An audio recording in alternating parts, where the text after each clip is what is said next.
So welcome to Win, Lose, or Draw, a conversation with the first winning 24-speed team. We are going to transport ourselves all the way back to the year 2005. George W. Bush was settling into the first year of his second term. The song We Belong Together by Mariah Carey was burning up the airwaves, and the first ever video, Me at the Zoo, was uploaded onto a little-known website called the YouTube. It would not be another 2 years before the iPhone Generation 1 would be released, and would also take a whole other year for Troy Davis and the Media Center to be built on campus. So hopefully that gets us all into the right mindset of what is now 17 years into the past. When the wonderful Professor Sharon Zuber first started 24-Speed, it was out of Tucker Hall making use of 2 computers in the basement for editing stations and the theater for screenings. There were 5 teams that year in 2005, and all were successful in completing their films. Such classic titles as Communication, Zaunt, A Man and His Umbrella, the Green Valley Christian Baptist Church, and of course, the winning film from that year, Win, Lose, or Draw. Since those first 5 films in 2005, there have been a total of 229 plus student films. And I say plus because 2011 submissions are not posted online. It's a weird, mysterious year. And with the expansion of the alumni edition of 24-Speed in 2011, there has now been a total of 116 alumni submitted films. And that's a combined student and alumni total of over 345 films for the 24-Speed event. And what's noteworthy is that for the 3 years ahead of the pandemic, from 2018 to 2020, students averaged 24 participating teams a year, and the alumni averaged 10 teams. All that is to say that even though 24-Speed hasn't grown as significantly as the YouTube has, I think it's fair to say that 24-Speed has grown into quite the significant event and experience at the College of William & Mary. All right, I'd like to bring it back to our guests, as we are now fortunate to be joined by 3 members of the first ever 24-Speed winning team, Tom, Nate, and Gustav. Zach, those are some great stats, by the way. Yeah, did you like those stats? Yeah. that took me back. I'm impressed. We would not win if it were 2014. 20% odds, way better. Well, yeah, well, I'd love for you if you guys could just introduce yourselves real quick. Maybe say where you're located, what you're doing, and I think we settled on what your major was at the college. I'll go first. My name's Tom Bambara, class of 2007. I was a theater major at the College of William & Mary. I currently live in Chicago, Illinois, and I am what's my title? I'm the senior manager of retention for men's skincare company. So I'm in digital marketing, just trying to keep men looking and feeling amazing using skincare products. And then I moonlight as every Batman needs his Bruce Wayne. My Batman is I moonlight as a stand-up comedian. So I perform comedy throughout Chicago. Just took a little bit of a break because just recently got married, and these two guys were there. These are 2 of my groomsmen that were also on the team, so still very close to this day. And I was the director and actor and writer of the film we were about to screen. All right, Nate. Oh, sorry. No, go ahead. Nate? Either one. Yeah. I nominate Gustav. Okay. Name's Gustav Pacent-Lindquist, also from the class of 2007. I was an economics major. I live in Los Angeles now and have been since I graduated. And I'm now a film editor. So I wasn't as involved in the production of Win, Lose, or Draw as Tom and Nate were, but No. But I mean, my editing skills were a part of it, and looking back, I just think about the path that has now led me to being a film editor, and that I didn't stray necessarily too far from that. Strayed pretty far from economics, I would say. No, I so happy to see Tom and Nate not so long ago at Tom's wedding, and glad that we're still so very close. And great to see that the film festival is thriving. And what 17 years later, I'm very happy to be invited back here and to be answering any questions you all have. That's great. Great. I'm Nate. I graduated a year before these guys in 2006, squeezing 4 years of college into 5.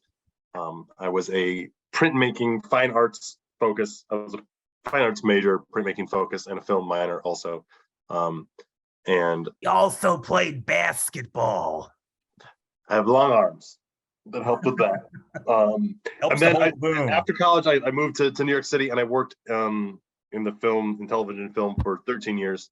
Probably about 6 of that as a PA, production assistant, doing the grunt work, driving trucks, making coffee, and then I became an electrician doing lighting and electrical work for film and TV in the union up there. And I had a good experience, but kind of I got burned out. I got 4 kids now and a wife. So I decided to unplug and move back to Michigan, where I grew up, where I'm from, where I am now. And now I'm the lead communications specialist for a company here. Just kind of doing internal communication. But today I did get to film a town hall, so I'm still getting my hands on cameras and making trouble. So corporate creative, it can be fun. Nice. Well, thank you again for y'all being here. And I guess, have you all seen your film recently? Yeah, Recently enough. I watch it every morning before I go to work. It's my hype. It's my hype track. I just throw it on, and no, I think Goose, did we watch it together at any point in Los Angeles? I'm trying to think. I think we definitely did. And we went through all of our old videos that we made. Yeah, so I together. I skipped over. I mean, it's been 17 years. I did live in Los Angeles with Gustav for a little bit of time, and I worked not as my roommate, but he not, was. I may as well have been the roommate. I was there pretty much all the time. But yeah, I think one weekend we got together and we have all of our DVDs, Sharon, and they're in a fireproof vault. And we bring them out from time to time to screen. But I think the last, when Zach tapped us to do this, we all kind of brought it up on YouTube and gave it a spin. And, we've all done much better work since then. Things were really, I mean, I'm very, very proud of this. And worse. Yes, That's true. That's true. Now, I'm very proud of this one. It's very sentimental to me, just because of, and we'll talk more about the process of it once we watch, but it's something that I'm always going to treasure. I mean, it's with some of my best friends, and that's the beauty of film. I mean, I as a theater major, I did tons of plays and short plays, long plays, main stage plays, studio plays, whatever, and a lot of that stuff is lost. But when you have an actual document of it, we can go back and we can watch this. We're going to show this to our kids when they're old enough to have interest in what we used to do. So I'm very, very proud of this one. And it's something that it's honestly, it's an honor that we even get to come back and have a retrospective and talk about it. So, and to think, I just was thinking about the other films that we had, the 4 other films, and just being so nervous and watching this work in that evening. And it's I wish that all the participants from that year were here, because man, there is some stuff I was really jealous of, and man, how do you do that? And how did you put that on screen? There's some awesome stuff. So I'm gonna quit rambling. Let's watch the movie. No, I want to say I haven't seen it in a while, but my desktop background on my computer is the shot that's the close-up of Tom's mouth. I think everyone, once you see it, you'll agree it's the best shot. All right, wonderful. Yeah, well, let's screen the first ever 24 speed winning film. All right.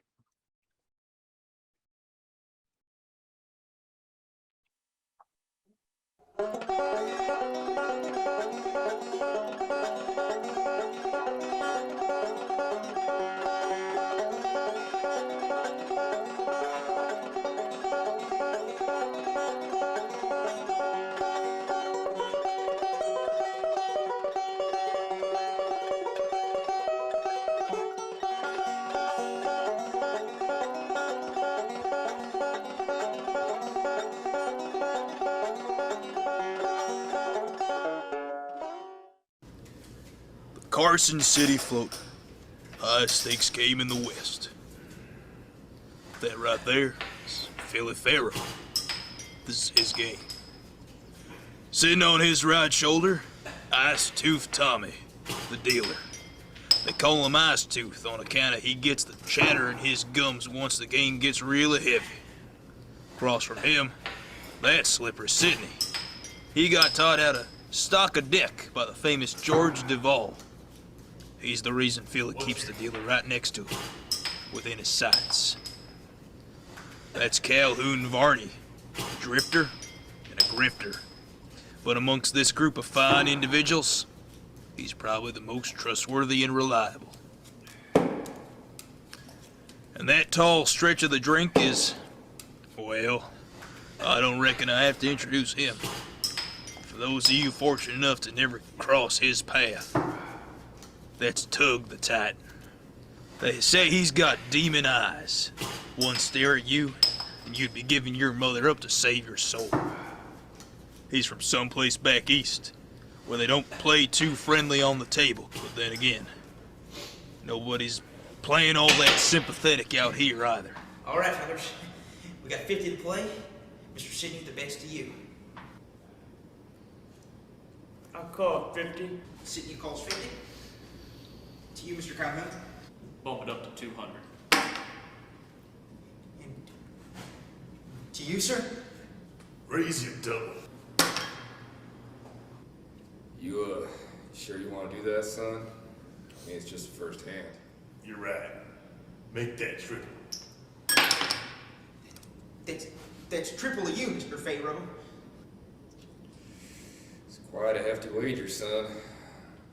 Yep. One I won't back away from. Let's call it 600. Mr. Sidney, it's your bet. Well, boys, I'd like to have some dude to bet with later on. But don't you worry, I'll be back later. Just gotta take a leak. Mr. Sidney Foltz. To you. Bet's to you, Mr. Varney. Well, you know what those old bucks in Greece used to say. Wise minds think alike. You all enjoy your game. Mr. Varney Foltz. Brings us back to you, sir. Now, as much as Philly prided himself on winning the first hand at his game, this is exactly what he didn't want. The demon stare beaming right at him. 1-on-1 with Tug the Titan. Mano a mano. Check. Oh, all right then. Go and make your call whenever you're ready, sir. Pass. Past you, sir. Go and make your call. At that moment, it seemed like time stood still. The ground began to grumble, as if some fiery spirits from the depth of hell had come leaping on the earth. Ice Tooth Tommy's heart was about to hop out of his chest and start beating on the table.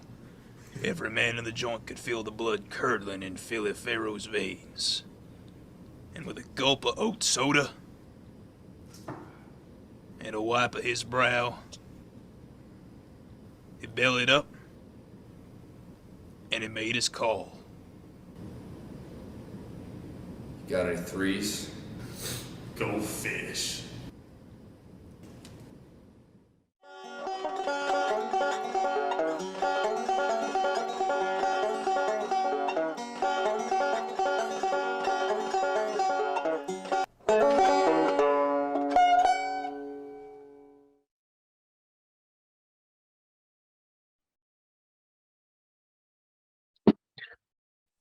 How that didn't win Sad that the we think Academy anybody Award for besides Best Sharon Short Cooper. Feature, I have no idea. What did you say, Tom? I stepped all over you. Oh, I said how that didn't win the Academy Award for Best Short Film. I have no idea. Seems like there's a lot of research that went into that. I really like the bold move of the credits up front. Like, was that Oh man, the tone and genre? So yeah, we got if I recall, we got silent film and Western. Those were the two, and everybody, I believe, got the same prop. So everybody got that that multicolored umbrella, and everybody got that line of dialogue that they had to include in the film. So our two genres, I had actually, for Sharon's class, I had just done silent film. So I like, you know, slaved over this 2-minute silent film, and I just, as the self-appointed director of the group, I didn't want to make another silent movie because I didn't want to step on that. So we dove into Western, and it took us a real long time to get anywhere with that. And there was just a lot of it. Whenever you're trying to be creative, you have a lot of voices in the room. You know, you're trying to just find the best idea, and that's always been how I approach things. I try not to have as much ego in those opportunities as possible. Like, you just got to start listening to things, and you got to start thinking objectively. You got to think, okay, what is the best idea that someone's been throwing around? So we kind of, I remember, so we thanked the Magic Aztec, which was Nate's Pontiac Aztec that we drove around, and we made a lot of our movies with that car. And we're driving around on Jamestown Road, and we're just trying to come up with, like, I think we're scouting locations as if we're just gonna like jump out of the car and start shooting a movie. Like, I don't even know, like, we're just trying to figure out like where and how and what, and just different ideas start spitballing. And I think that we got to a point where we were just kind of at a stalemate, and no one could really make an agreement. And the thing that I've always appreciated about Nate, and really about Gustav, and Gustav and I have written a lot of things together, and Gustav is probably my biggest cheerleader, and really pumps me up when we're in the creative process. He's very, very supportive, and Gustav's great at like yes anding, which is, you know, as those of you who've done improv would know. But like, you know, you have to like have those things that are just going to keep pushing you and keep pushing you. So amidst all this bickering and argument, Nate was doing that. Nate was our cheerleader, and Nate had this idea. Nate, I'll let you take it. It's still a great idea. I mean, it's still this. It would have taken the film into a much more elevated position, but I really thought a movie about a family of horses would have just given us a chance to, you know, test our costume design abilities. I just wanted to make a movie about horses, a family of horses sitting around a table. I thought would be really great. So we're just like, everyone's like throwing ideas out and like arguing about why that idea is dumb or like whatever, and like just trying to push it forward. And Nate just is straight-faced, poker faced the entire time. It's like, well, what if the horses were, you know, what if there was like a divorce on the table, and they you know, they brought that to their foal. And I'm like, okay, somehow we arrive at a poker game. Nate and Nate's the one who came up with it. Nate was like, well, what if they're playing poker, but then, you know, the big reveal at the end is that they're not playing poker at all. They're playing a stupid game, like they're playing War or they're playing Go Fish. And I latched onto that. I was like, that I think we can shoot in 24 hours. Because keep in mind, like, not only do you got to put all this production together, like, if you're doing a play, sure, like we can take a lot of time, and then we only have to do the play like the one time. But like, we got to like shoot this thing, we got to edit this thing, we got to at that time burn it to a DVD, which took a long time. Ingesting footage took a long time. Oh yeah, like, it's not like we just like got the stuff in our phones and we can just like diddle it around on iMovie. Like, you gotta like there's a lot. Kids are doing more than diddling these days. You got to do a lot of prep. So I just latched onto that idea, and I was like, okay, everybody leave me alone. Because I was the playwriting guy. I was the theater guy. I was like, everybody leave me alone. I got this. So I went to SWEM, and I knocked out the script. It's like 4 or 5 pages of script. I knocked out the script in like maybe 2.5 hours. And I told everybody else to like go recruit people and go find locations. We got to find some cowboys. And we had to find some cowboys. Who came up with Goose? Did you come up with SWEM? I forget how we got to SWEM, or not to SWEM, to Ren. The Ren building. Did we break in? It seems like we shouldn't have been in there. I don't know if we should have been in there. I did love breaking into academic buildings after well, hours. our key cards worked. So if the key card lets you in, then, you know, I feel like that's not a problem, right? You got culpable deniability if the key card Yeah, you're works. just studying late. Yeah, exactly. It's Yeah, almost- we're studying late in the religious building. We all have religion class, right? So that People. that was shot upstairs in the Ren building. And yeah, we basically like recruited friends. Like Noah Foreman was a buddy of mine from the theater department, so he came and did us a solid. Like that's the other thing too. It's like when you're like shooting AOL Instant Messenger out, because we didn't exactly have cell phones that were texting all over the place. So you're like shooting AOL Instant Messengers out to people. The fella Keith Moody, also known as Spoo, he was a former hallmate of mine, and actually I just realized that I'm wearing the hat that he was wearing in the movie. It totally inadvertently. So prop from Win, Lose, or Draw in my hand right now. And then Andy Smith is one of Nate's best friends. And Andy, it was so funny because like Nate and I were always doing our film stuff, and Andy really wanted to act.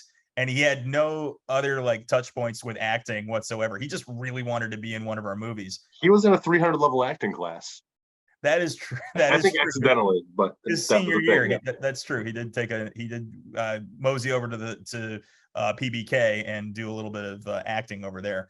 But yeah, we got Andy to come, and Andy had the cowboy hats, and Nate, I think you had that was actually your hat. And yeah, we set up in the Ren building, and the lighting, you know, not great. I think we had two cameras that were shooting. And we had two cameras? That seems unrealistic. We had two cameras. We definitely had two cameras. Two GL2s? Were they GL2s? We had your GL2, and then we had the camera that they gave us to, because I forget how many cameras we actually had in the department, but we got a camera to use, and then we used your GL2. This is before we got my XL2, because we shot a lot of our stuff the next year with the XL2. The GL2 was great because it shot in standard def. What back then was YouTube, like you could get like 540p. That was like the highest def you could get. It was great. Was that tape, or was it the yeah? TV, yeah. We were shooting on DV tape for all of it. And then the other thing that, you know, Sharon, we failed you because one of the quintessential rules is get the sound off the camera. All of the sound from Win, Lose, or Draw is definitely in the camera. And not a lot of good ambient taken. If you listen, there is basically one take of Nate spitting out the bottle cap that is used on a loop for the entire time that I'm doing I'm gonna doing the voiceover very poorly, and that's being looped basically the entire film. And I just remember grimacing the first time I heard it, and I was like, oh my god, like, because I'm listening to it with headphones on, I'm like, people are gonna spit this out. Everybody's gonna like think this is terrible. What are we doing here? Can we throw our sound designer under the bus? I think it's fun to do. He's a friend. Oh, so Kevin was sick. Kevin had a fever, and the only prescription was looping that sound a bunch of times. He was nursing himself with whiskey. I think that was he was using that to beat back the germs. It's like. So Kevin had this funny thing where in college, when Kevin would drink, Kevin's got Irish citizenship and American citizenship. And his funny thing from our freshman year, and it carried through college, was whenever he would drink, like his Irish brogue would come out.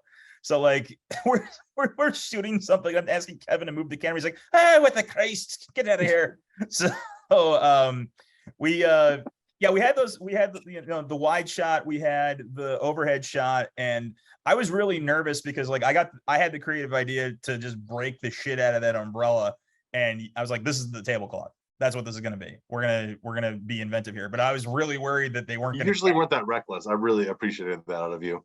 You know, I try. You really did push my boundaries, my friend. It's something that a horse brother would have done.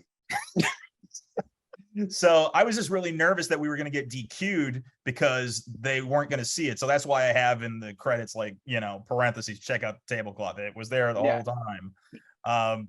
but yeah, we got that thing up, and so we did not edit it in the basement at Tucker. Nate, because so Nate and Sharon had done an independent study the summer before, and Nate, you and Sharon directed a film called Master of the Flame. I'll let you tell the folks what that was about. Master of Flame was a documentary about a local artist, a glassblower, Emilio Santini, who was born on the island of Murano. Stop me if I'm getting Italian places wrong, but I believe that's correct. Which is the island of glassblowing. So he was, second or third generation glassblowing blood. And Tom, were you just there? Maybe I was just there. Yeah, it's in the Northeast. It's in it's basically like right above Venice. And I have some Murano glass over here that I just brought back from my trip. But yeah, so that's where he would have trained, and then he was in Williamsburg. Yep. And I was of the habit of doing anything that Zuber told me to do. And so she told me to apply for a grant, and I did. And we got some money to shoot this thing in the summer. And it was a blast. We got to know this guy and got to film in his studio, a lot of him shooting the stuff. And we got probably a 24-minute documentary out of it. And the thing I wanted to share about it that's funny, I don't think I ever told you this, Zuber, but when I was living in New York, I took a DVD of it and I was like, this should be on PBS. So I took it to PBS's offices in Manhattan and tried to find somebody to drop it off to. While I was walking in, Whoopi Goldberg was coming out. And I thought, this is a sign. If me and Whoopi are in the lobby, then Master of the Flame is going global. And I handed off the DVD, and I got to somebody. I got dropped to a desk. Somebody did watch it and did send me a rejection letter, which was satisfying in its own way. But they used that slot for Sister Act 2, which definitely should have been on public access. Was the superior Sister Act, if we're talking Sister Acts. So anyway, that tangent was to say that Nate had edited on the computer that was it was behind that staircase, Nate, in that office. It was a special lab. Yep. The special lab. So and also like we're strapped. The writing center. The writing center. Thank you, Sharon. So, but we're also like strapped for space. So I think that Nate got permission to use that machine because he had used that machine over the summer. So like we didn't have like, I remember my hard drives are in there. I need to get burnt off. I think we would have had hard drives. Yeah. We would have had to, like back in those days when we were doing projects, like we had to book those computers, and this was special access at this point because those labs weren't open 24/7. So like those of you who have film projects now and you're pulling all-nighters on your stuff and you're doing it on your laptop, I wish I was you, because like you had to book the center between certain business hours, like maybe as late as like 10 o'clock. So we were really strapped for resources, and like we had 5 teams that needed to do this. And we had special permission because it was a 24-hour film festival to stay up late and be doing this stuff at 2 and 3 o'clock in the morning. But yeah, that's where this got put together. This got put together from like, I think Nate uploaded the capture scratch at a certain point, and then Matt Plasman, who's not on the call with us, but he's also very successful in Hollywood now. He's a writer's assistant. Yeah. He put together a first rough on it, and then Gustav came in and did touch-ups with me because Gustav was better than me. And Gustav actually did. I could say it's the edit that saved the film, but like there's this one section that just really wasn't working from the original portion of it, and it's the part where I say, there he was, mano a mano, one-on-one with Tug the Titan, and like there's the shot reverse shot and just really like nice cut up that Gustav put together. That it was a very tense moment in the film, and we needed it to be able to go through it. But yeah, we did it at that point, and it's really a master class in building tension when you look at it as a whole. I would say it really reaches a strong crescendo. Which one of those actors doesn't smolder? So we got to a point where we were pretty happy with it. I think by around like 6 or 7, and then like that's when the burn, like the export process and the burn. And that could take, depending on your machine, that could take anywhere between, and like that's the other thing. It's a 5-minute movie, and that took like 90 minutes to burn to a DVD, which is insane. I think it was more than that, maybe. I don't know. So we had to get it turned in. I think we kicked off things at like noon. So like Sounds right. we had it ready, and then like everybody just crashed, and we turned it in, and then we had the screening later that night in Tucker. And I absolutely love that. That was one of the thrills of my young life, being able to screen a movie. And even in your class, Sharon, when we got to do like the 2-minute shorts that we all put together at the end of the term, like it was just really, really, really cool to be able to have a big audience in there. And there was a lot of people that came to support, everybody's friends. And it was just, It was a great crowd. It was thrilling to have that go down, and to see. I had no idea that we were gonna turn out to be on top, and it was, I think, I was pretty confident. well, there was this film. Zach, could you read the titles again of the other films? Communications, Zont, A Man in His Umbrella, and the Green Valley Christian Baptist Church. I remember the Green Valley Christian Baptist Church one being really funny, and the 7th grade sketch. So the sketch group on campus. That's right. 7th grade. That was. And I believe that won the audience award. Yes. Yeah. Yeah, that one. So that one I thought was just going to win the whole thing. I really liked it, and it was one of those things where it's like, damn it, like these guys have a lot of talent. And the guy who directed that, I forget his name, but he was a standout in class too. He did really, really interesting stuff. He would do like Did you do the weird Godard movie that one time?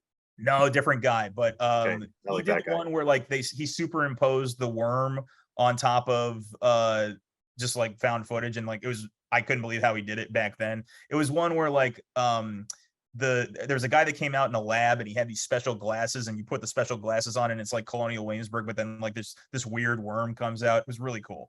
I was confident that they were going to win, and then when I heard they got the audience award, it's like, oh well, they're going to get the audience award and they're going to get the judges award, and then all of a sudden we won the judges award, and we won our I forget what we got, like $100, and we got $100. Yeah, we got $100. And money? I didn't think money was ever a prize. No, we got $100. I guarantee you, baby. And this year it's like 1,200, right? We got Under the Kimball. We got Kimball passes. So we all got to go see a movie at the Kimball. God help me if I can remember what the hell we saw. But I think we all did go as a group to spend those. We have like a little plaque. We have a little certificate, and I wish I could dig it out of my closet because I definitely still have it. But really, I mean, it was about the experience of doing it all. And the coolest thing was like, I was really, really busy the next year. I was the lead in William and Mary's production of Amadeus.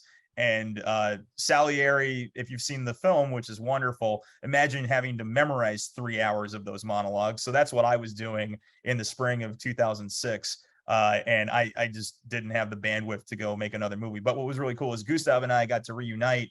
And Gustav and I became really, really, really close after college, really good buddies on campus during our time at William and Mary. But like, our friendship really didn't blossom until around 2013. So the last 10 years has been awesome to be like best buds with Gustav. But it was really cool because like that was the last, like kind of our last hurrah, and it was a little bit later in the year. And it was our senior year too. So we got to kind of get the band back together and do it again. And we definitely didn't win anything on that one, but it was just, That's fun to do. Yeah. it was like Scorsese had just won the Oscar for Departed, and like we were all on a big Scorsese kick, and we got to do a crime movie, and it was just it was a lot of fun. And I think what was cool about it was like Gustav and I had the experience of doing this 2 years before, and like we kind of we knew what needed to be tweaked. We knew what needed to, and our workflow kind of figured out a little bit. Yeah, and man, Gustav's the absolute hero editor of that one. That one's not a movie without Gustav.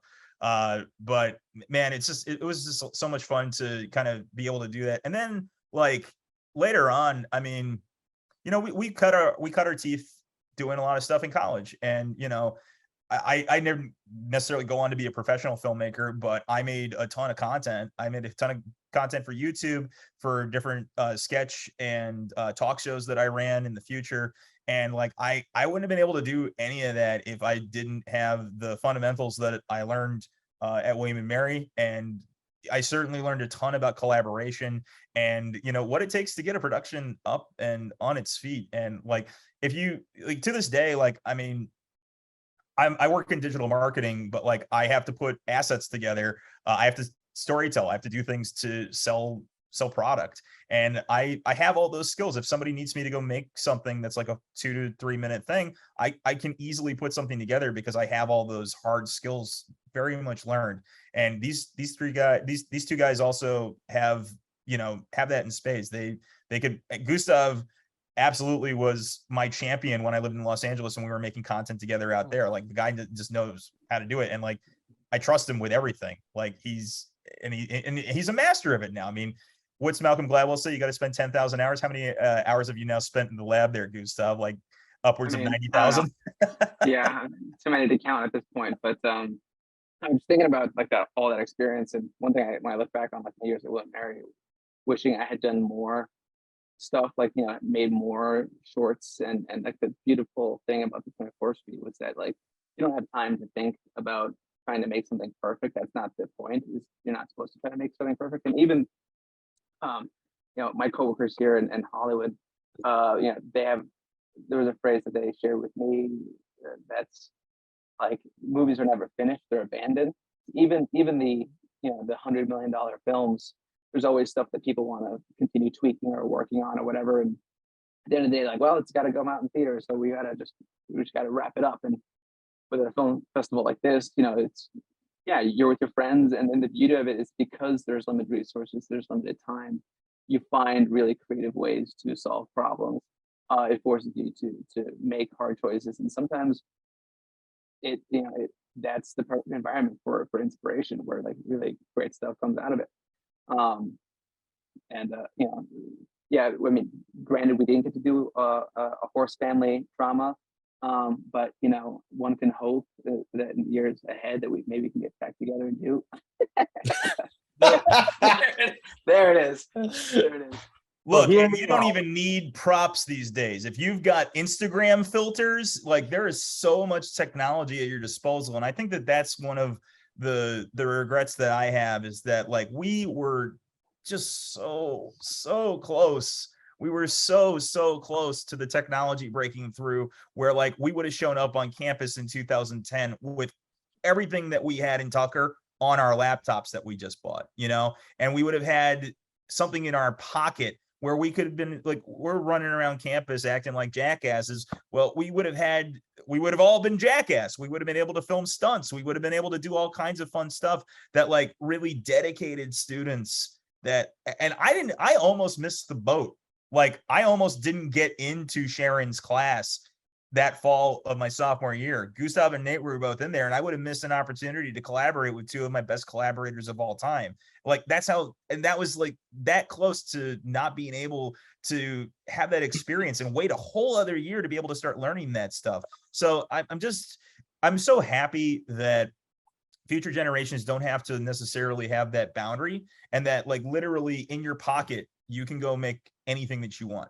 And it's not necessarily going to be the greatest thing in the world, but like wonderful filmmaker Simon Baker, who his films are Tangerine, The Florida Project, and he most recently did Red Rocket, which is a phenomenal film if you haven't seen it. Like those are the kind of movies that really get me energized and make me want to get back in the game, because it's like he shot Tangerine on his iPhone in Los Angeles, and he did that to prove a point. People can do it. He had a pretty nice lighting budget for Fine. that iPhone. He still did it on an iPhone. All right, I'm pretty confident he got Sharon. I'm pretty sure he got the microphone off the camera as well. So, but you know, still like, you know, you can do things, and that's what's so brilliant about some of these platforms now. Like I make a lot of TikTok content, and it's just to keep myself creative and keep myself going. But like a lot of it is just like, it doesn't matter. Just do something that's proof of concept. Get something out there, and you can put it together in so many ways. Like people are like watching funny animatics of stuff that get across an idea, you know, and we have so many creative avenues now, and we've got so many platforms for all of our content. I don't think that there's any excuse for anybody on this call, if you're interested in making content, not to do it. You have the ability, whether it's animated something, whether it's just putting short things together. I mean, I make TikToks of me doing impressions of photos, and I have a lip sync app that lip syncs it for us. Like, you know, I could be sitting anywhere. I made one in Italy. You know, you can be anywhere and make stuff. And I think that the thing I've learned, could you make a horse lip sync? you absolutely could make a horse lip sync. And Nate, you know what? Maybe for Alumni 24 Speed, we'll do it this year. We'll do it from our houses, and we'll make. Use this thing as a I'll drive out to Kalamazoo, and we'll make your What about me, Tom? Could you make me talk? Well, I'm going to jump in here because I did want to kind of get back to 24 Speed and how it started. We've traveled far and wide, but I want to bring Sharon in. Sharon's a special guest here on the conversation. I'm also trying to remember that first 24 Speed. Was the screening actually that night after submitting the films? I feel like it was it like 3 hours? Sharon, what was like from submitting the film to screening? Was it 4 hours? Was it 8 hours? 8 hours. Well, did we started later? Is that correct? Or no, I think what Tom said, we started at noon and went to noon. We started and at noon then on you Friday. could nap before the screening in the evening. So we really it was very compressed. We had to do it all within a certain amount of time. So I think that was kind of interesting. Yeah, having that immediate experience of seeing the films. You don't really get that. I mean, it's much nice that you kind of have a proper screening and event, but yeah, the week later is, I think, a lot different than falling asleep and waking up to seeing your film being being zonked out while watching this thing. Our senior year, Sharon, it was 9:30 to 9:30. We got everything at 9:30 in the morning, and then we edited at 9:30 in the morning the next day. So that was nuts. We tried several different iterations, but honestly, the 24 Speed concept is Zach's, because, well, Zach and Adam and I were trying to figure out how to take the concept that was it was the very first year, 2004, there was an adrenaline contest in Charlottesville, and it was 72 hours to make a 3 to 5 minute film. And so Ian Atkins participated in it. He came back and said, this is so cool. Maybe you guys could do it. But as Adam and Zach said, we can't do something for 3 days. It would have been impossible. So then we tried different iterations of the 24 hours. And the 24 hours is what Zach used to come up with 24 Speed, like 24 frames per second. So that's kind of how it evolved. And was that the first year of Adrenaline that you went to? Do you know if that was the first year they did? It was the first year. Wow. So 2004 was the first year for Adrenaline. And then 2005, we did 24 Speed, and Ian shared a lot of their, rules and handouts and all of that, some of the logistics. But, as soon as we saw it, we all were excited about it. We thought this was really cool. Sharon, I remember you bringing it up to us in class because it just had happened. And you got us all super jazzed about it. And I remember when we found out that we were going to do it, we're like, Jesus, are we? Okay, let's effing go. Let's do this. And you have to remember that none of us really knew what we were doing. Which is why you gave win, lose, or draw the winning submission. Well, part of the problem, as you have noted, is we didn't have a lot of equipment and just finding places for you to be able to edit. So because I was in charge of the writing center and I had a key it meant that you could get in and edit for 24 hours. And I want to put in a plug for the Charles Center. Lisa Grimes and Joel Schwartz, they supported film back when it was literary and cultural studies / film track, and gave us a room to edit in, but we only had 2 computers there and 2 up in the writing center. Thank goodness they were all in the same building. But just carving out the time and the space and getting the equipment back then, yeah, it was amazing. And they would not, I'll just say that when I requested Mac computers to set up the very first lab in the Charles Center, William and Mary didn't support Macs. So we had to get PCs. And back then, I want to say they had 16.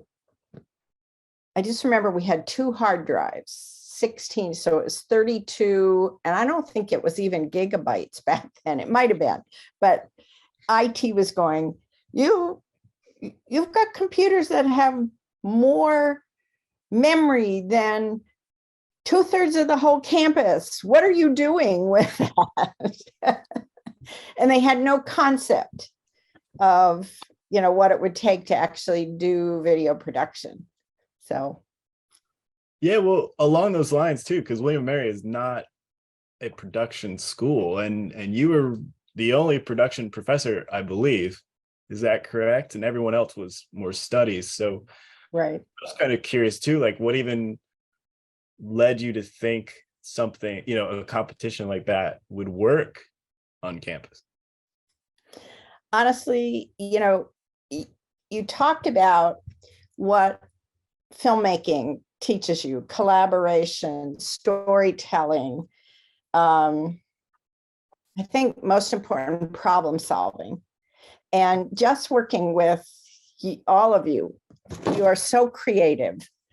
And humor, sometimes I didn't always get it, but it's okay. Do you remember the banana costume you had, Nate? Remember, he wore it to my wedding.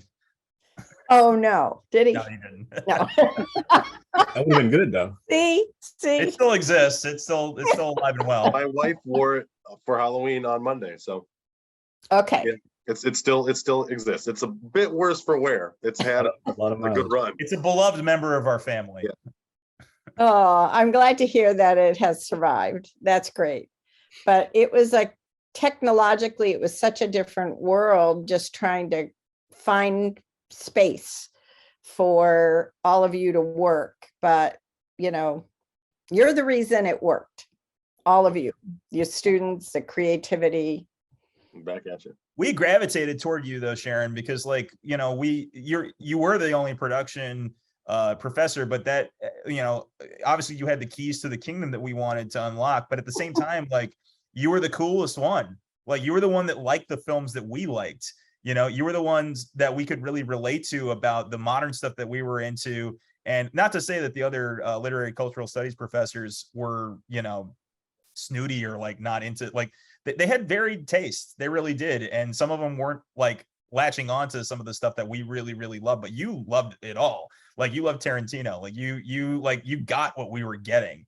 And I think that helps when you have somebody that can, that shares your viewpoint, shares your worldview. And you definitely, I just remember those meetings with you when I was putting these little projects together for your class. And you really helped to shape and sculpt a lot of this stuff. If you would just kind of let us run with it, God, what some of these things would it turn into. But I have projects from your class that I'm really proud of that I still show people to this day. And it's all because of Sharon Zuber and trim, Tom, trim. Well, it's a collaboration. You guys were terrific doing all this stuff. And I will say, do you remember what we called the cameras and the editing computers in that first room? We were reminiscing about it before you showed up. They were all named after the Godfather. So it was Michael, Connie, Fredo, Sonny. Vito was one of the hard drives, or Vito was one of the, we started with one editing computer, and that was Vito. And when we got money to get a second one, it was Tom, the configurer. That's right, Tom Hagen. Yeah. That was the one you forgot, Tom? Well, he wasn't really a Corleone now, was he? I'll just put this up on the screen. So Sharon, I just got back from Sicily and Italy for my honeymoon. Just got married a couple of weeks ago, and we went to Bar Vitelli, which is here. This is Oh my gosh. at Bar Vitelli, and then there's Tom Bambara at Bar Vitelli. Oh, So it was really amazing to be on the hallowed ground. And what's really cool is it's a mountain that overlooks the Mediterranean, and they have a steel statue of Coppola, honoring the shooting of the film. I'm gonna have to go. Make sure you As book long it as we're for. talking great films, I'll say that Zuber, the one time that you earned my affection forever is when we came back. It was on Monday. You said, "This weekend I watched Kung Pao, Fist of the Fury," that movie you keep talking about. And I can see why you like it. That's about as far as you went. But the fact that you watched that movie that I adored, that's a really dumb movie. If nobody has seen it, you don't need to. But I was like, I love this woman forever. And because of David Holtzman's diary too. That being the first film you're showing in class. Yeah. Same guy who does those thumb movies. Yeah. And the Talking Orange. He did Kung Pao Enter the Fist. Yeah, Sharon, I just had to also thank you for, I mean, obviously helping start the 24 Film Speed, but you're my sponsor for 2 of my independent studies that forced me to make, at the time I was like, oh yes, I got an easy credit where I get to make a film. That this is gonna be like the easiest homework assignment ever. And then quickly realized, oh no, this is so much work. That's Not what so more work easy. than yeah, much more work than a 5-page paper that I probably would have preferred doing. But no, I mean, but it was it was those projects that really just helped like cement like what it is that and looking back, like, yeah, like this is what I want to keep doing for the rest of my life. And I just have you to thank for that in a lot of ways. So I'm so glad that you're on this call that I can do that in person, or I mean virtually. And a lot of teaching of film started with that film as art freshman seminar. I don't know how many of you took some version of that, but it took that's where Nate and I met. Okay. Yeah. Oh, and it was all the faculty from across campus, whether it was music, modern languages, theater, history, English, American studies. They all really wanted to teach film in the 90s, and there was no place to do it. So they started with that freshman seminar, and then literary and cultural studies became literary and cultural studies / film track. And then they needed to, they knew the value of adding some sort of production. Some of you got production experience in the theater department. And, just your knowledge of lighting from theater really helped when, you were working on film. And so it all kind of gradually developed. And I think by default, I was the one who ended up being able to teach that very first Film 306 in 1999. And it was, I think they had somebody and this would have been before your time, Troy, but there was somebody who was teaching some sort of production, but they were doing reel-to-reel film editing versus, and that person ended up leaving for some reason, and the course didn't have somebody to teach. And I remember Colleen Kennedy calling me because I'd made my documentary about the Waterman and saying, you're the only one of us who has some production experience. Do you think you could teach this class? And, kind of like all of you, at some point you just say, hell yes, I want to do this. I loved every minute of that. So it was great. And I'll just say, if we had to cut film. Yeah, no, I know they were, no, we went right to, well, I was saying we went to digital, but it was the high eight. High eight, yeah. So, Oh yeah, glorious high eight. yep. Sharon, just really quick, piggybacking off of what Gustav was talking about, like you sponsored, that's what was going on in the background of 24 Speed. Like we had all met in your class. We were all collaborating. We wanted to do so much. You sponsored an independent study, not just for Gustav and Kevin to go make their film. You sponsored one for me and Nate to go make our film. And what was so cool was like in the background, like we're making these like 40 to 45 minute, like 1 credit films for you, but like we're also helping each other on our films. Like, you know, I'm over there like holding microphones and setting up lights for Gustav and Kevin. They're helping us in the editing bay. Like it was really like a really awesome symbiotic collaborative atmosphere. And you were kind of the executive producer of our movies. In a lot, you were, and like it was just really cool to kind of have that going on campus. Like we were the film kids, we were the guys that were out there making stuff, and it was just a heck of a time to be alive. What can I say? You know, there were some, Adam, are you still? Anyway, Adam and David Santotri, I'm not going to get his name right, but they went to Bosnia and did a documentary. We were able to get money for students to do a lot of things. And I even remember when Kevin Williams was working on he went to, I think it was a Florida film school, and he chose that school because every student had to make a senior film. And he was filming up in DC, and I got to go up and help hold microphones and things. And it was kind of neat. So I'm sorry, Kevin couldn't, what's he up to these days, Kevin Williams? Because he was there helping you on your winning film. Are we allowed to talk about Kevin? Are you allowed I think we to? need to talk about Kevin. Kevin's in California. Only if you say something nice. Kevin's in California. He's got a beautiful wife. He's got 2 kids. I'm not sure what he's doing career-wise now. I believe he's still in the military. I thought. Yeah, I think Marines. I'm not sure. Yeah, I can't remember if he had come back recently from serving abroad. Yeah, him and I have like traded texts every now and then, but then he'll go off because he's doing some sort of secret Rambo mission or something, and then comes back. And but yeah. Well, talk to him, tell him I said hello. I'll also say Kevin was my roommate when I was living in New York. We were PAs on many things together. So we lived together for 3 years. He's the best roommate I ever had. He was an amazing roommate because he's clean and respectful, which lots of people aren't, but he was great. And so we did lots of film stuff together in New York until we kind of went our separate ways. But yeah. We got to mention the missing film at William and Mary, Night of the Living PI, that Kevin directed. That's right. Yeah. Was never edited, disappeared on drives. Oh man. I I was have wondering what another one happened if you there. want that one. I have Number 9 Dream.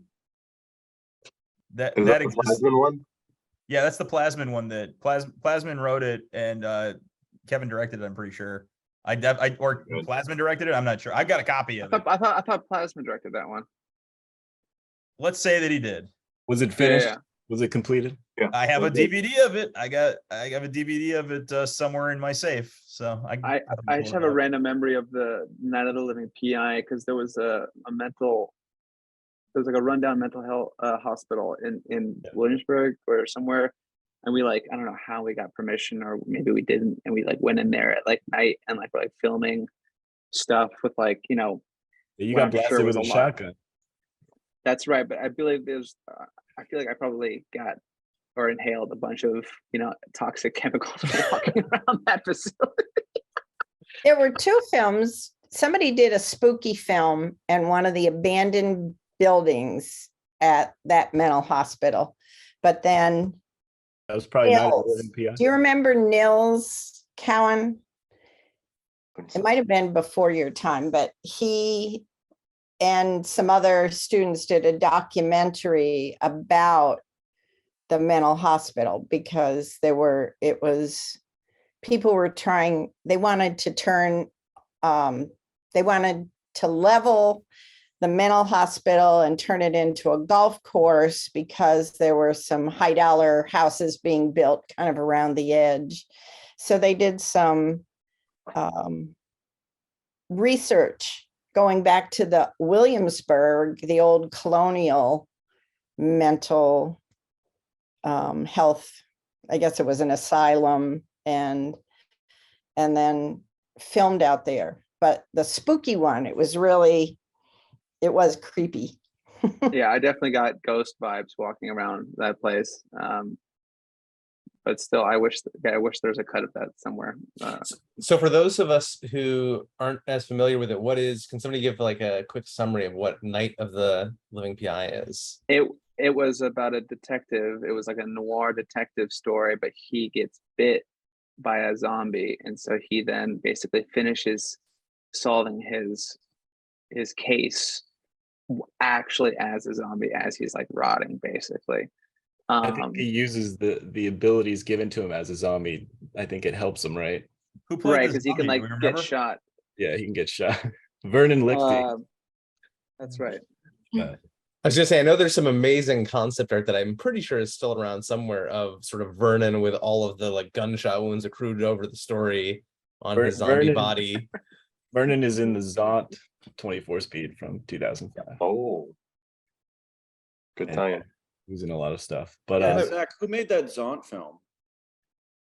oh, that was my team's. So. Oh yeah, I don't think we've I was recognized there. that this whole program. I was there in 2005. But yeah, I think I think we can start kind of maybe open it up to questions if anyone from the audience has it. And but I guess maybe one last thought to Sharon and you all as well. But was there anything like in the sort of judges, like after the first event, do you remember anything kind of like any feelings about, having a successful event or having completed it, or any memorable things that happened maybe in the judges room watching the films? I remember there was a party that night that I was supposed to go to, and I was too tired to go because of all the work that I'd gone to. Did you just pass out after this? I think I just went home and like passed out. Yeah. I think this is the first Gustav cackle we've had during the call. This is great. About time. Jaron, I think I remember one thing from the judging. I mean, first, I don't want to let slip that the film that Tom vaguely referenced earlier about the worms and the fancy editing tricks was all Zach's movie that we've quietly not talked about this panel. So might have to have a hash on the very fancy editing for 2005 in Zaunt. But the one thing I remember from the judging is the judges really like the umbrella use.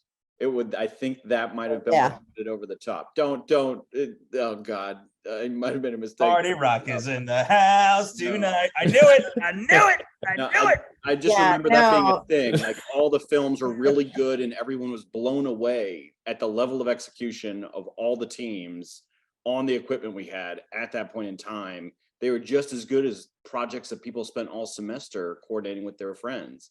And I remember the judges just being like, well, this one used the prop differently and more creatively than the other ones. And that was kind of the deciding thing. A good day producer. Judges took it very seriously, though. There was a lot riding on that, which is obvious, the pedigree of the contest to this day. Movie was shit, but the prop it tied the movie together. It did tie the movie together. Well, at this point, I'd like to retroactively pass the winning title of the film down to Zaunt. I think that Zaunt took it, man. Zaunt, winner, the inaugural winner. There it is. I've decreed. That house just mind melt you? What just happened? I've decreed. No, I'm pulling a Ving Rhames at the Golden Globes, and I'm giving my Golden Globe to my dear friend Jack Lemmon. There you go.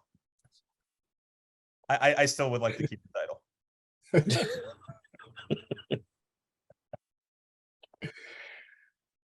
Well, yeah, any Sharon, any final thoughts? Or maybe even more just how like, yeah, there's the fact that there were like 24 student teams. I feel like it's expanded way beyond the film department or the literary cultural studies, which I think essentially that's where it originated, was with sort of the film oriented students. But now I feel like it's people that aren't into film are participating in the competition, which I think is really cool at this point.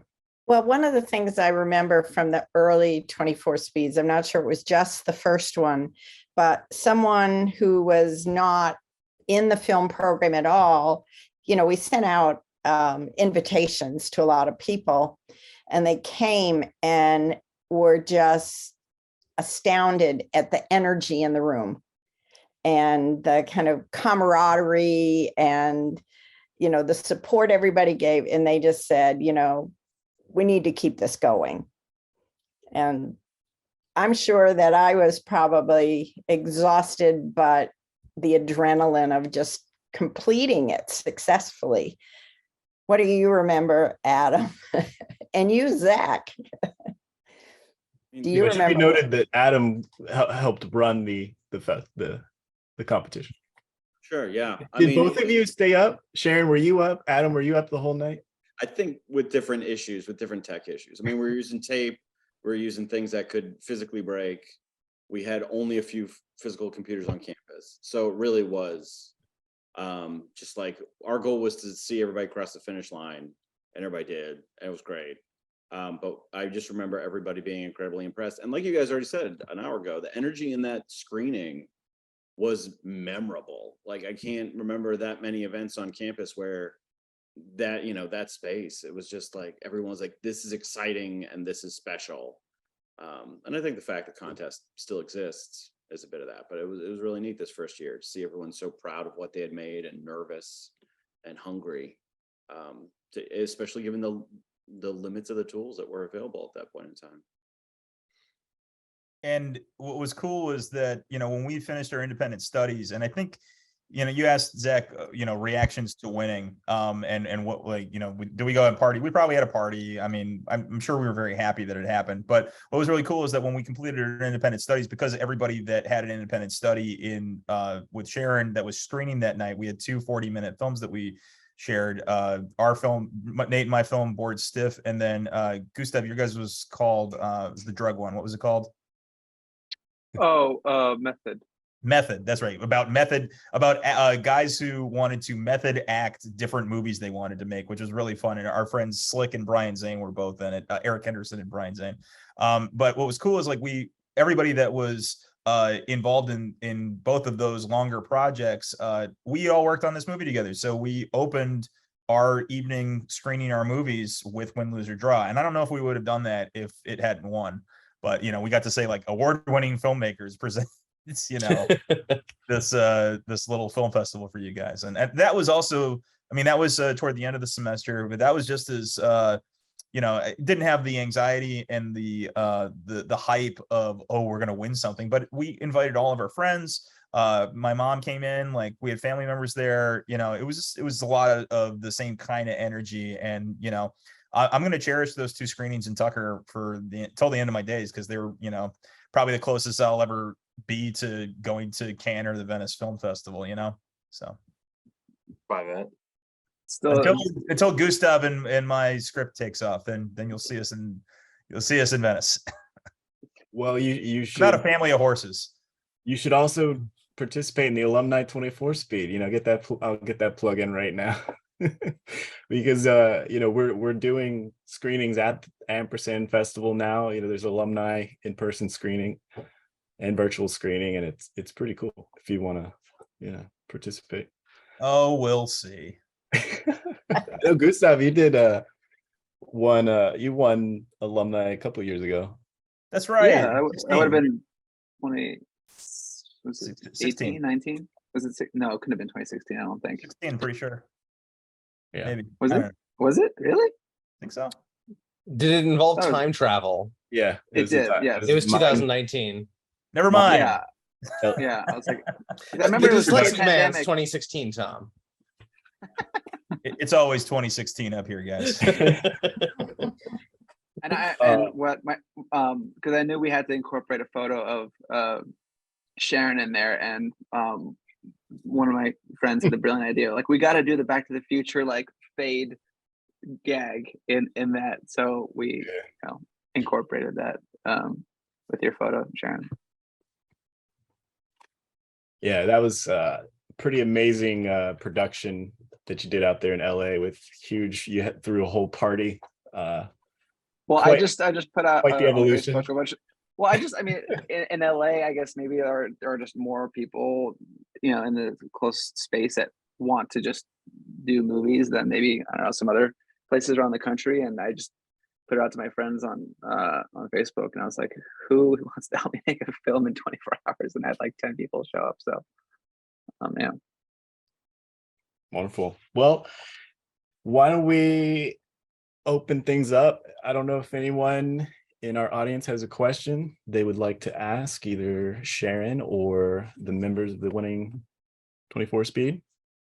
Does anyone have a question? I have one question. Who played the banjo for the movie? Big man. That's Nate. You have the banjo? Oh my God. Props at the ready.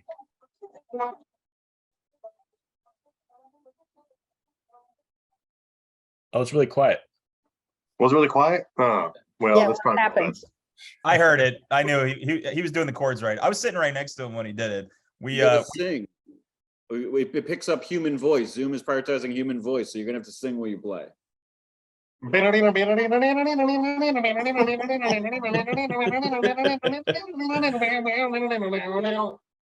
So we had the GL2 pointed. The GL2 was like basically just pointed at the banjo. That's how we recorded that. Was that also true for the voiceover? Yeah, we didn't use any kind of like Sharon. We failed you. We didn't take anything off the camera. Do we have any mics? I don't even know if we had mics. Really? At least you did. Probably didn't have the equipment to do it. Take it off. Yeah. One last thought. Since we're thinking about the credits here. Nate and I always got in a fight about how to end the movie, and Nate would end every single movie that he made with a giant fin, like FIN, just giant. I'm an artist. Because he's an artist, of course, he's an artist. Every single one, and I got in a big fight with him. I was like, "We're not fucking ending it with Finn. We're not doing it." And he's like, "Well, it's my signature. We have to do it." I was like, "Think of something else." And he's like, "How about Happy Trails?" I'm like, Put it in the picture." Yeah, I don't think we could have chosen a worse font. It's a really bad font. I want to better know. than Comic Sans. It's worse. Does anybody else in the call think that my voice sounds like Zach's voice, but like an echo? I think we have the same voice, Zach. Oh yeah. Yeah, I want to hear you talk. I know. It's like I think we got have the same voice, stereo Nick. now. We have the same voice. Yeah. Can you hear me? Can you hear me? Can you hear me?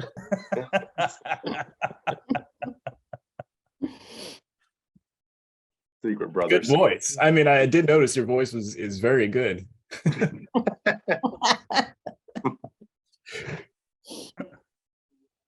Zuber, what are you doing now? Well, I'm retired. I work for I volunteer with a small nonprofit. So when I made the documentary about the Watermen, I'm now still working with that community, and we're trying to turn an old general store into a living history museum. And I'm not doing a lot of production, but I work with a man who is, and thanks to Adam for loaning us a camera, we're interviewing like older members of the community and trying to, just begin to document some of the culture. So that's taking up time. And of course I have 3.5 grandkids. So that's a lot of fun between Charlottesville and Florida. And then, well, and you will appreciate this, but during the pandemic, for the first time in my life, I started taking horseback riding lessons. So every time I see your mom post pictures of horseback riding. I kind of know. Anyway, I'm just learning, and it's nothing fancy. As a matter of fact, Horses are great because there's so much that goes on in the family dynamics of a horse family. True. Do you think any of Sharon? Do you think any of those horses that you've been training with might be willing to, be cast in our film? That's right. So It's awesome to hear that you're doing that stuff with the local people though too. It reminds me of like Alan Lomax of the 7 cities down there. That's cool. Documenting, love it. yeah, it's and so I'm getting to do some of the history and research, and we're trying to get this old store, parts of which were built in the 1880s, onto the Virginia Registry of Historic Sites. Okay. So it's using a lot of the skills that I learned, so I do take photographs of things, and yeah, but I haven't done a lot of video editing, and I've kind of missed it. I loved doing that. But most importantly, Sharon, what did you think of Top Gun 2? Well, I don't think it was as good as the first Top Gun. Oh, Hot take. Hot take. Sorry. Sharon, what was your favorite film of 2022 that you've seen so far?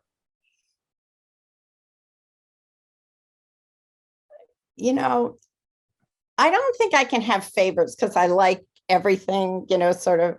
But I did see Bullet Train. Oh yeah. And honestly, it's one of those films that it doesn't make sense really till you get to the end. It's like you're trying to figure out. I enjoyed that, and I also liked to go to a different extreme, where the crawdads sing. I'm really hoping that you're gonna be promoting Everything Everywhere All at Once. I haven't seen it. Oh my goodness. Easy. Honestly, about. we barely have a theater that, well, I guess, is it something I could stream now? You can stream it now, yeah. Okay. And please do. Because that's what I have to do. But we're talking about, yeah, I'm just getting all this technology figured out so I can do that better. Zach, are you working on any documentaries at the moment, or? Yeah, I got a number that just aren't getting done. So I've been working on them for years. You're working on like 4 documentaries. Still working on it. But I guess, we could keep chatting a little bit, but I'll just put like an official end to everything, I guess, for the official program. But no, yeah, really appreciate y'all doing this, coming out, and I think this was a great conversation.